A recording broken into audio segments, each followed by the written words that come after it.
چرا تکانش؟ تکانش کیه؟ چرا من باید بهش اعتماد کنم؟ اصلا چه خدماتی به من ارائه میده؟ اینا سوالایی که تو ذهن شما، با من همراه باشین، میخوام به همشون جواب بدم. ما کی هستیم؟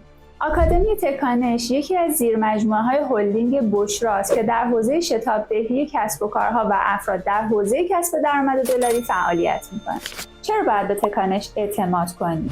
تکانش 4 سال تجربه موفق در کسب درآمد دلاری داره و جوایز معتبری از سازمان‌های کشوری دریافت کرده. دیگه اینکه بیشتر از 40% از دانشجوهای ما ماهانه درآمد دلاری کسب می‌کنن و مورد بعدی همینجا دفتر رسمی هلدینگ بشرا واقع در خیابان اندرزگوی تهران همیشه در دسترس شماست. و در نهایت ما با شما شریکیم. موفقیت و ضررتون با ما مشترکه. پس همه تلاشمون رو میکنیم شما ضرر نکنید. تکانش چه خدماتی ارائه میده؟ آموزش کامل کار با پلتفرم خارجی توسط منتور با سابقه در اون پلتفرم، ساخت اکانت قانونی و حساب بانکی خارجی، انتقال درآمد به حساب ایران، پشتیبانی مادام العمر با ضمانت کسب درآمد دلاری شما، ضمانت بازگشت وجه طبق قرارداد و امکان شراکت اختیاری که البته ما این مورد رو خیلی پیشنهاد نمی‌کنیم چون باید یه سری فاکتورها دست ما باشه که ریسک بسته شدن اکانتتون رو پایین بیاریم.